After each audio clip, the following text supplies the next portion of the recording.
असल में एक कहानी, एक स्टोरी मुझे जम्मू में मिली जो औरत के ऊपर कैसे कॉन्फ्लिक्ट ने इम्पैक्ट किया। कुछ हो रहा है उसको जस्टिफाई नहीं किया जा सकता है, मगर समझा तो जा सकता है ना कि क्या हो रहा है।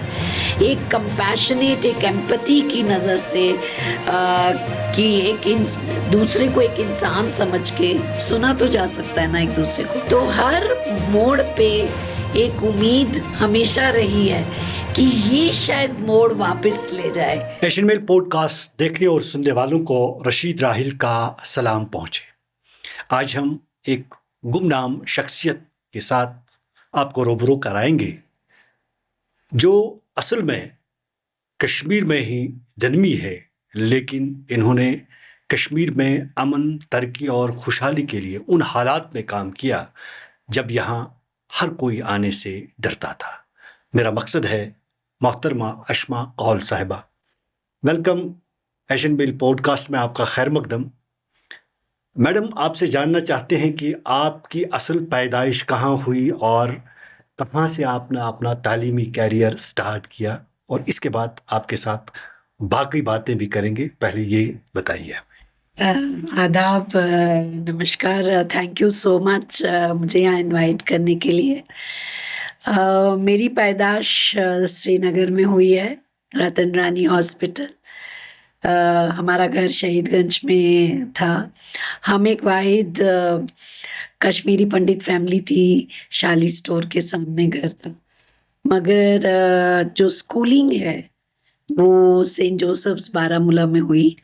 कुछ साल कॉन्वेंट में थे, फिर बाद में बारामूला चले गए। तो बारामूला से स्कूलिंग सेंट जोसेफ से हुई। कॉलेज जम्मू से हुआ एंड यूनिवर्सिटी भी जम्मू में हुई। उसके बाद फिर मैं दिल्ली चली गई थी। मैम, आपकी शादी कब हुई और तब यहाँ कश्मीर में हालात कैसे थे? कश्मीर में तो नहीं थे, डैडी की तब पोस्टिंग जम्मू हो गई थी। तो ये जब 90 के हालात खराब हुए उससे पहले ही मैं दिल्ली चली गई थी। तो मेरे हस्बैंड तब टाइम्स ऑफ इंडिया में रिपोर्टर थे। मेरी मुलाकात उनकी टाइम्स ऑफ इंडिया के ऑफिस में ही हुई। मैं भी पत्रकार बनना चाहती थी, तो एक बहुत ही सपना था टाइम्स ऑफ इंडिया जाने का। तो मैंने फ्रीलांसिंग शुरू किया था तब, एंड तब उनसे मुलाकात हुई। और वो पीछे से देहरादून से थे, मगर वो भी दिल्ली में रहते थे। और एक नामी पत्रकार Ravi Bhatia, Times of India में पूरा जिंदगी उन्होंने काम किया। कुछ साल उन्होंने फिर बाद में द ट्रिब्यून में काम किया। तो मैंने फ्रीलांस शुरू किया एंड मैं अभी तक फ्रीलांस ही करती हूँ। विमेंस फीचर सर्विस के लिए लिखा है, हिंदुस्तान टाइम्स के लिए लिखा है, टाइम्स ऑफ इंडिया के लिए लिखा है, पायनियर के लिए लिखा है। तो काफ़ी मैंने 92 से फ्रीलांसिंग शुरू किया था। मैम, आप एक सहाफ़ी, आज़ाद ख़यालात की सहाफ़ी है, और कश्मीर में काम करना उन ख़राब हालात में, जो हमारे रिपोर्ट्स हैं आपके बारे में कि आपने यहाँ के युवाओं को, चाहे उनमें लड़कियाँ हो लड़के हो, उनके साथ मिलकर गाँव-गाँव जाकर काम किया, उनको सिखाया, उनको पढ़ाया, उनको अवेयर किया। और जम्मू कश्मीर के जो दो हिस्सों में बटे थे लोग, कश्मीर के लोग, एक जम्मू में जो कश्मीरी पंडित हैं और कश्मीरी मुसलमान यहाँ, उनको मिलाने के लिए आपने काम किया। क्यों ये काम आपने चुना और किस मकसद से चुना? असल में एक कहानी, एक स्टोरी मुझे जम्मू में मिली जो बाद में मुझे लगा कि हम जो कहानियाँ देख रहे हैं, तब दूरदर्शन होता था, कुछ चंद अखबार आते थे, तो हम यही एनकाउंटर और मिलिट्री एंड मिलिटेंट एंड यही कहानियाँ सुन रहे थे। वो औरतों के नज़रिए से एक कहानी मुझे जम्मू में मिली। तो मुझे लगा कि वो क्या हो रहा है कश्मीर में, जो हम छोड़ के आए पीछे, वहाँ क्या हो रहा है। तो वो क्यूरियोसिटी कि औरत की आवाज़ सुनूँ मैं, वो मुझे खींचकर कश्मीर लाई और फिर मैंने 98, 99, 2000 में एक रिसर्च प्रोजेक्ट किया, जिसमें मैंने हर तबके की औरत के साथ इंटरव्यू किया, रिसर्च किया, विक्टिम, सर्वाइवर्स, जो पार्टिसिपेंट थी सेपरेटिस्ट मूवमेंट में, जो एकेडमिशियन थी, पॉलिटिशियंस थी, सबके इंटरव्यू लिए। तो मुझे एक गहरी इंसाइट मिली औरत के ऊपर कैसे कॉन्फ्लिक्ट ने इम्पैक्ट किया है। एंड वही दौर था जब मुझे लगा कि यूथ के साथ so there was no leadership. तो मैं चाह रही थी कि एक ऐसी लीडरशिप उभर के आए जो जेंडर की जो औरत की पार्टिसिपेशन, चाहे वो पॉलिटिकल पीस प्रोसेस में हो, डेवलपमेंट में हो, उसकी भी हो। तो ये सब मुझे खींच के, और जितना मैं यहाँ आई उतना और आने का मन किया। मेरे तब 2 छोटे बच्चे थे, उनको दिल्ली में छोड़ के आना बहुत पूरा 2000 का जो दौर था, काफ़ी मुश्किल था। बट वो कहते हैं ना कि मेरे लिए कोई एग्ज़िट पॉलिसी नहीं थी उस वक़्त। क्योंकि मैंने कैंप्स में कश्मीरी पंडित्स के जो हालात थे, वो भी देखे थे। हमारी खुद की कहानी जो थी मेरे रिश्तेदारों की, वो बहुत दर्दनाक थी। तो जब मैंने यहाँ कहानियाँ सुनी तो मुझे ऐसे लगा कि जो कश्मीरी मुस्लिम औरत है, वो भी सुने कि कश्मीरी पंडित औरत के साथ कैंप्स में क्या हो रहा है, और कश्मीरी पंडित भी सुने कि एक कश्मीरी मुस्लिम औरत के साथ क्या। तो उस वक़्त ये मैंने फिर एक ऑर्गनाइज़ेशन जॉइन करी थी, women in security conflict management and peace, विस्कॉम उसको शॉर्ट में कहते हैं। तो उस प्लेटफ़ॉर्म के ज़रिए मैंने एक ग्रुप बनाया था, अथवास। एंड तब पहली बार 2001 में कश्मीरी पंडित विमेन ग्रुप को मैंने कश्मीर लाया था, और जो मैंने स्टोरीज सुनी थी वहाँ उनको ले गई। फिर 2002 में बहुत हालात खराब थे, Kashmiri Muslim women first time, यहाँ से कोई पंडित कैंप्स में नहीं गया था, उनको मैं वहाँ लेके गई। तो पहली बार ये डायलॉग शुरू हुआ आपस में फिर दोबारा। हाँ। तो वो डायलॉग कितना चला, कितना नहीं चला, या इस पूरे माहौल में जो उस वक़्त इतना फूट रहा था, 2008 हुआ था, 2010 हुआ था, 2016 हुआ। तो मगर हमने वो डायलॉग रखा, वो चलता रहा। उसके साथ-साथ मैंने 2002 में बच्चों के साथ काम शुरू किया थिएटर को लेके।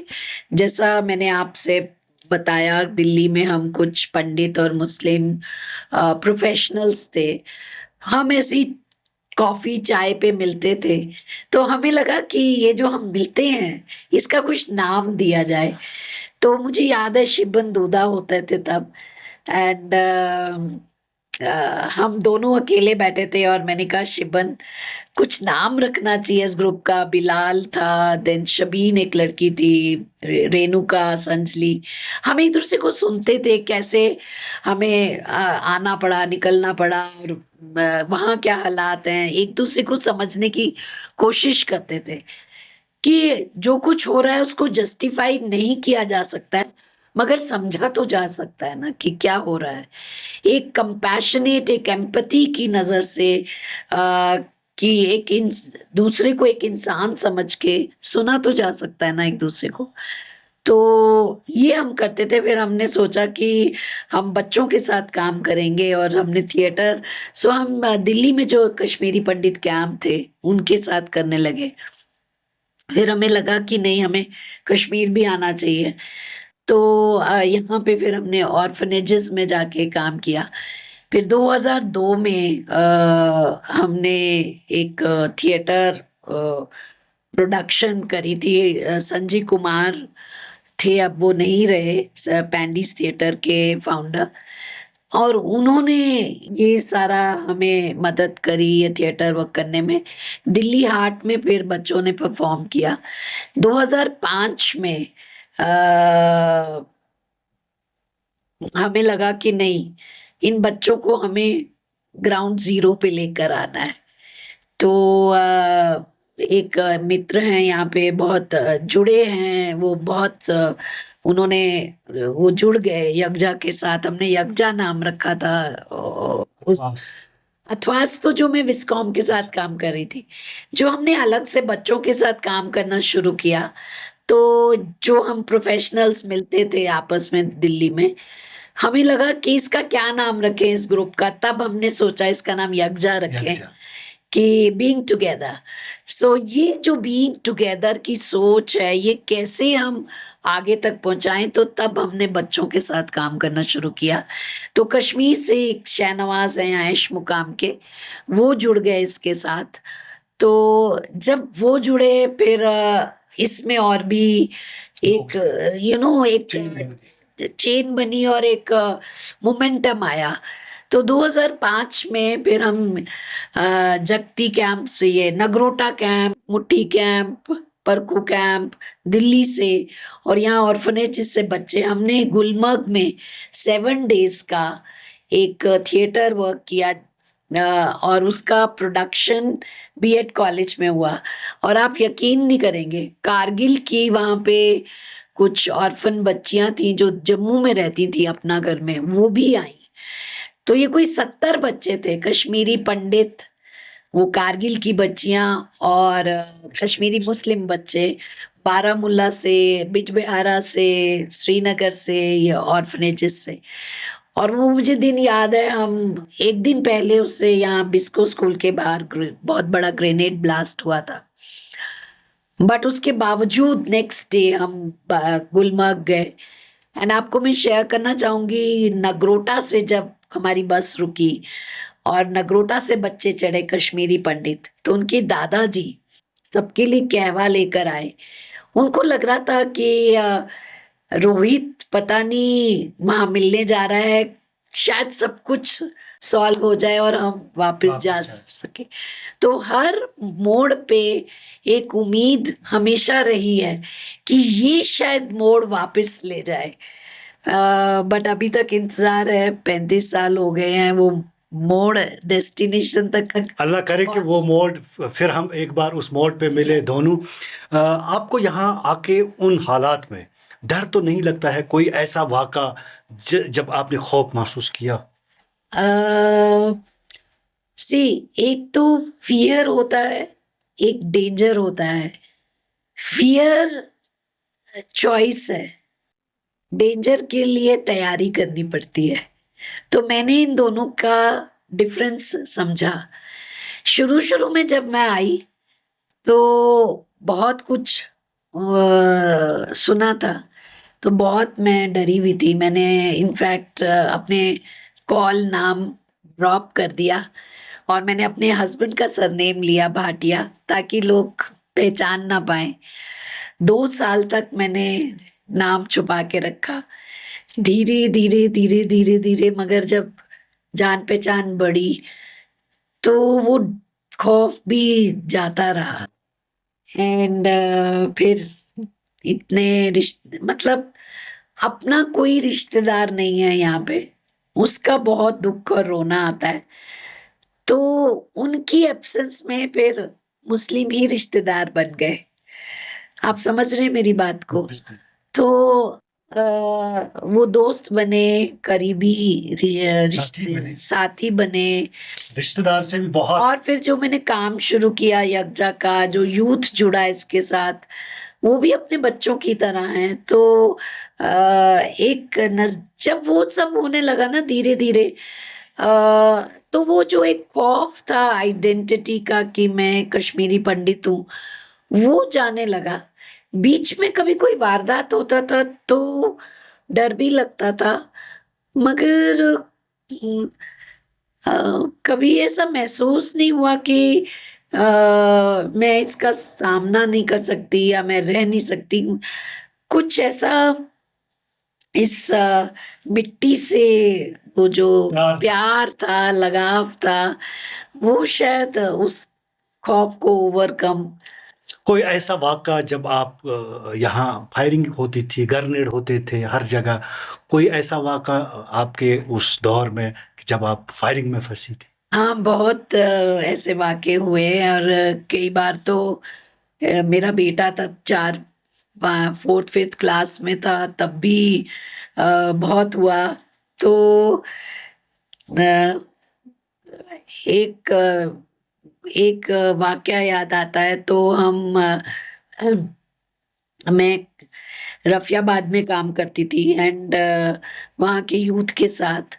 तो एक बार वहाँ के जो गर्ल्स थी उनको हमने एक वर्कशॉप में लाना था, तो उसके लिए 2 नाइट स्टे था श्रीनगर में। अब मुझे पता था कि गाँव में पेरेंट्स इजाज़त नहीं देंगे ना 2 दिन के लिए लड़की को भेजने के लिए। तो मैं खुद पर्सनली एक-एक के घर गई, उनके साथ बात करी, उन्हें समझाया और और उनको बोला, पेरेंट्स को तैयार किया। पेरेंट्स को तैयार किया कि क्यों ज़रूरी है एंड मैं खुद इनको ले जाऊँगी और खुद छोड़ के आऊँगी। तो उस रात मैं बारामूला में रात को रुक रही थी। तो रात को वहाँ पे हर फैमिली के जाते-जाते मुझे शाम हो गई, 7 साढ़े 7 बज गए एंड वहाँ से निकले तो पहले तो आर्मी कैंप था, उन्होंने मुझे जाने नहीं दिया कि क्यों पूछताछ करी, फिर उनको पूरा बताया मैंने, मैं कौन हूँ, क्या हूँ। जब वहाँ से निकले मैं एक मारुति वैन में थी एंड हम लोग बारामूला ओल्ड टाउन के पुल पे पहुँचे, तो एक बहुत बड़ा वहाँ ग्रेनेड ब्लास्ट हुआ एंड ड्राइवर ने एकदम गाड़ी रोकी और हम देखते ही देखते पलक झपकते ही हम we were surrounded by the army. उन्होंने वैन के दरवाजे खोल लिए एंड पूछने लगे कि आप कौन हो क्या? बिकॉज़ उनको भी लगा होगा रात का टाइम है, फरवरी था। शाम के साढ़े 7 बजे अंधेरा बहुत पूरा हो गया अंधेरा। था। तो उन्होंने मुझे कहा कि आप रोड पे उतर आओ यहाँ पे। सो मैंने मना कर दिया, मैंने कहा आप जो पूछना है आप यहीं से पूछें।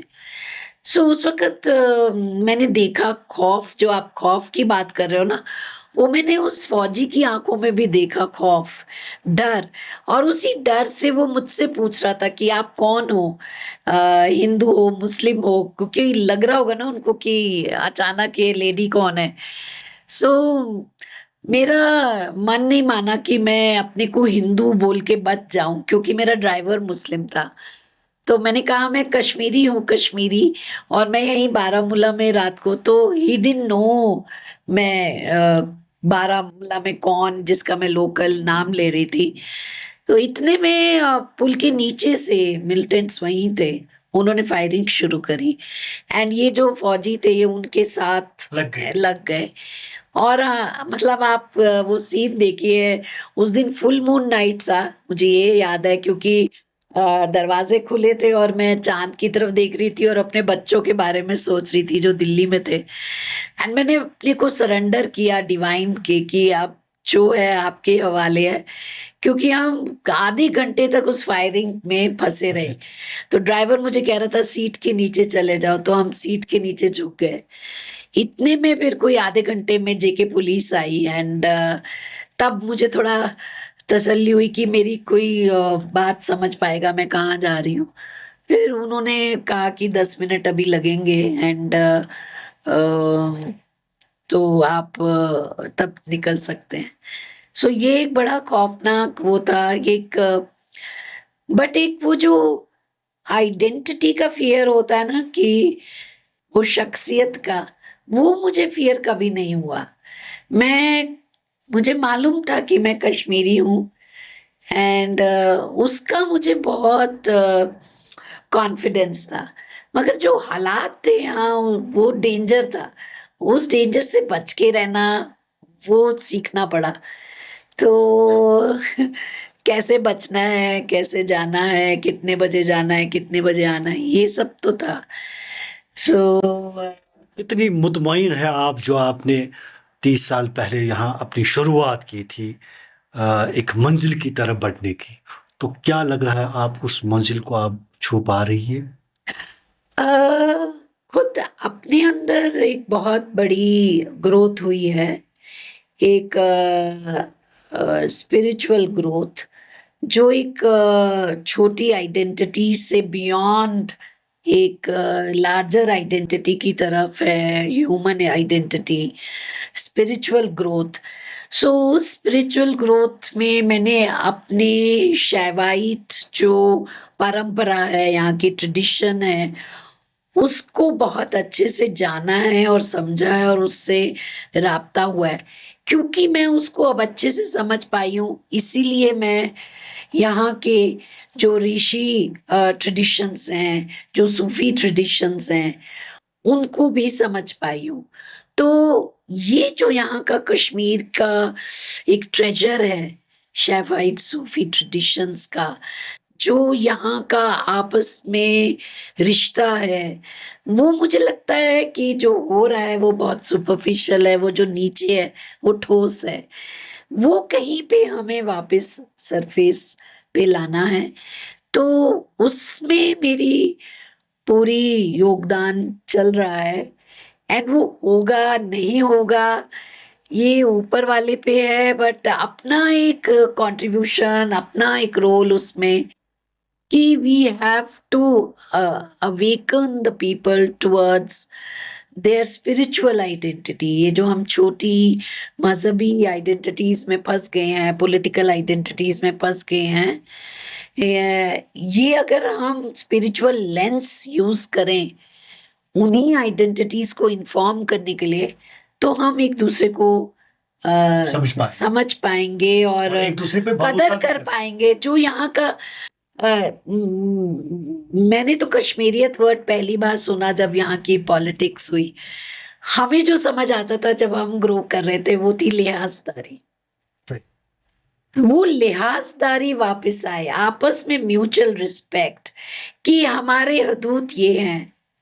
सो यही मैं आगे यंग जनरेशन को पास ऑन करना चाहती हूँ कि हमारा culture is very very important, जो एक पूरे ग्लोब के लिए एक मैसेज दे सकता है।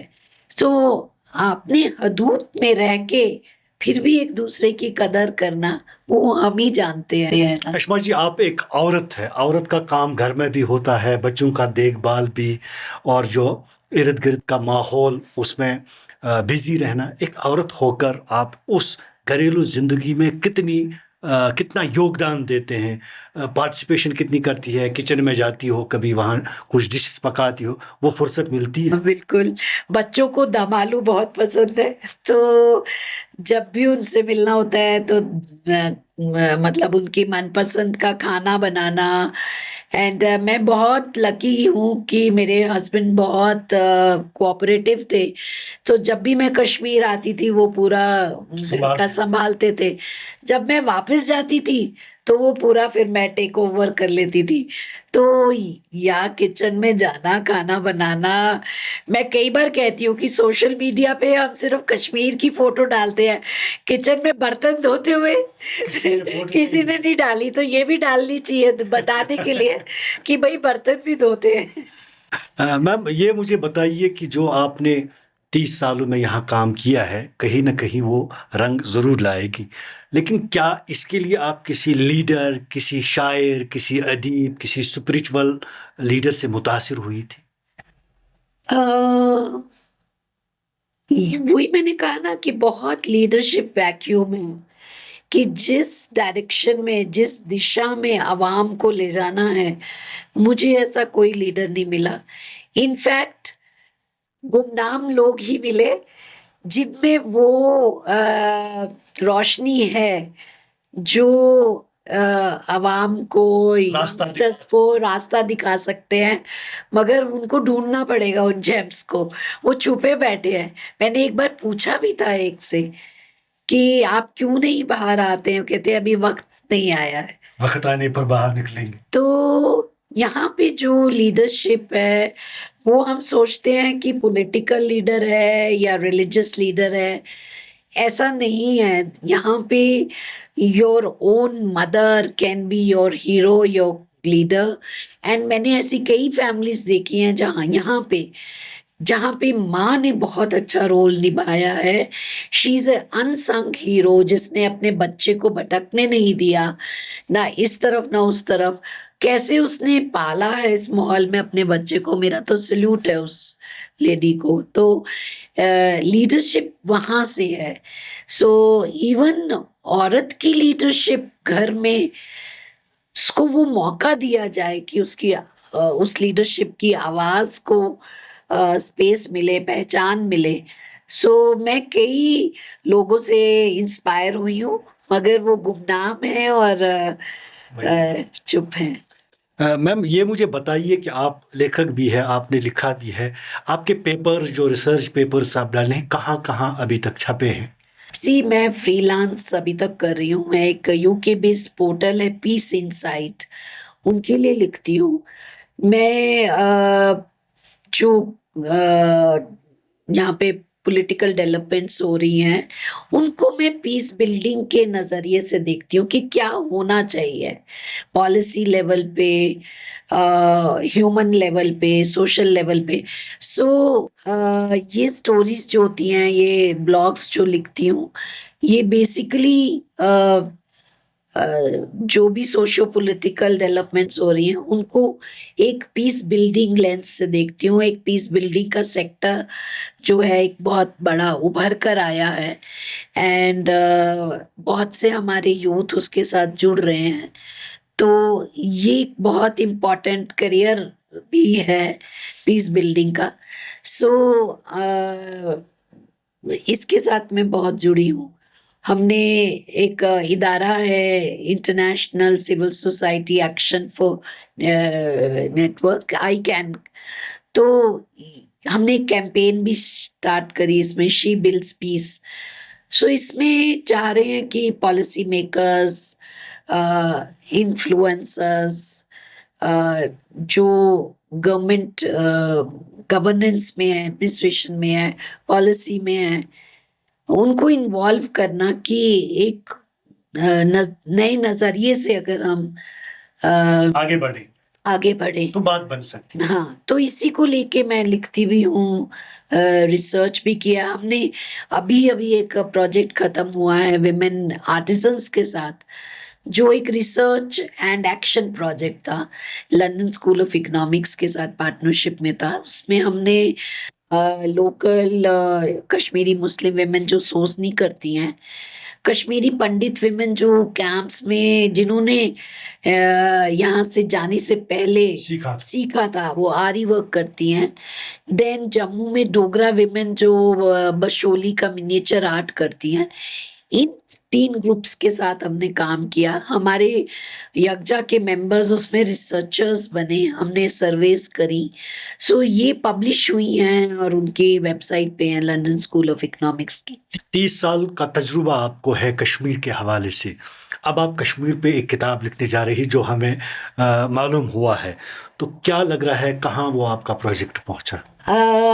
हाँ, ये किताब एक्चुअली उभरी है।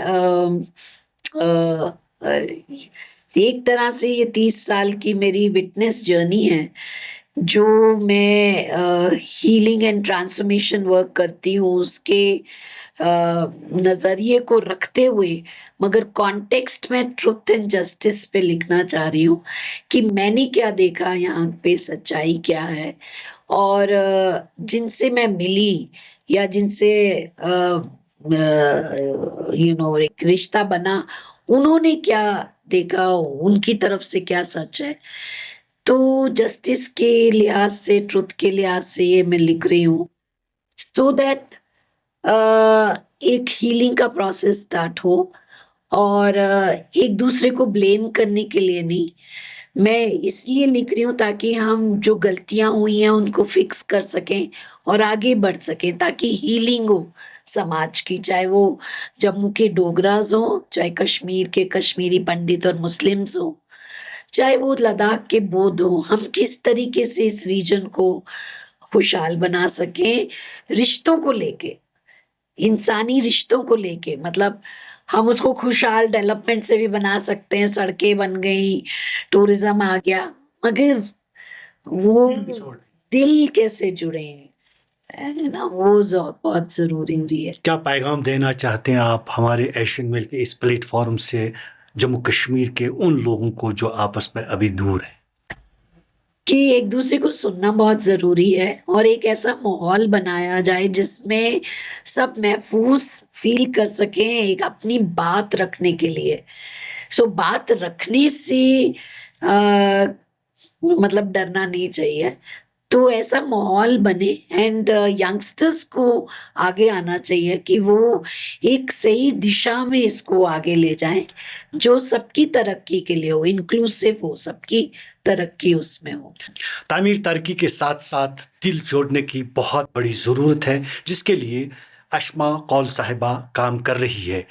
अशमा कौल साहिबा, आपका बहुत-बहुत शुक्रिया। एशियन बिल पॉडकास्ट देखने वाले तमाम नाज़रीन से गुज़ारिश है कि वो हमारा पॉडकास्ट देखें और शेयर करें और इसमें लिखिए अपने कमेंट्स ज़रूर। फिर अगली बार किसी और शख्सियत से आपकी मुलाकात कराएँगे, तब तक के लिए अल्लाह निगहबान।